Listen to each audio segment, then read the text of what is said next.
Di kejauhan, seekor anjing laut perlahan melepaskan cangkangnya. Seorang gadis keluar dari dalam, dia melepaskan kulit terluarnya.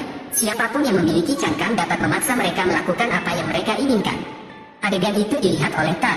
Ia memanfaatkan tidur nyenyak gadis itu dan perlahan merangkak ke arahnya. Mencuri cangkangnya, dia melihat manusia dari jarak dekat untuk pertama kalinya. Melihat pria tampan itu, dia tidak menolak. Tan membawanya ke perahu, orang-orang sangat terkejut. Kemudian dia hamil, dia meminta Tan membuatkan perahu kecil untuk bayinya.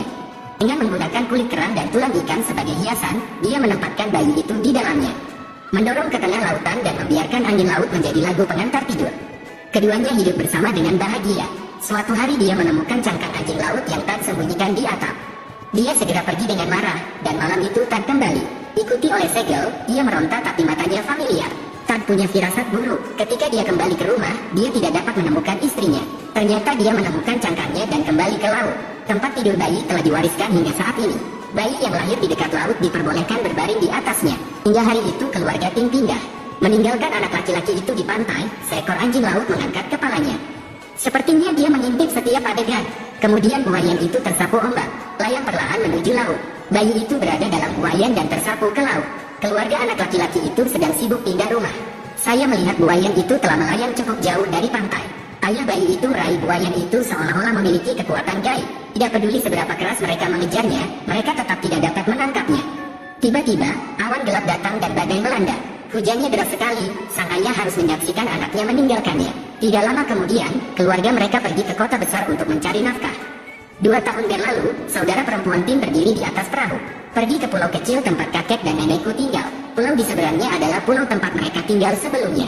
Fiona berdiri memandang keluar jendela dan melihat pulau tua itu memiliki lampu. Keesokan harinya Fiona mengikuti kakek dan sepupunya untuk menangkap ikan. Melihat sebuah pulau kecil dengan banyak anjing laut. Melihat itu, anjing laut itu menyelam ke laut. Gak lama setelah mereka sampai di pulau tua, Fiona bermain sendirian di pulau tersebut. Dia masuk ke dalam rumah dan melihat kayu bakarnya masih ada percikan api. Ada juga batu api di atas meja. Fiona melihat jejak kaki kecil. Saat kakek datang menjemputnya, Fiona tidak berkata apa-apa.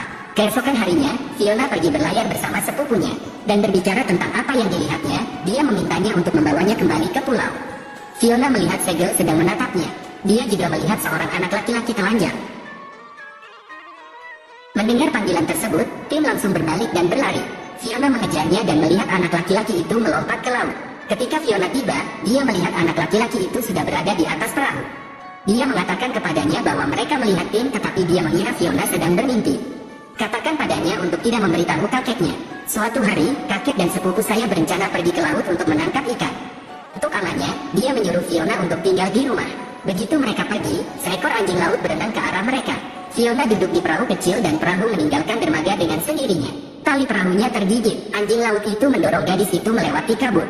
Sesampainya di pulau tua, Fiona menemukan buaya kecil.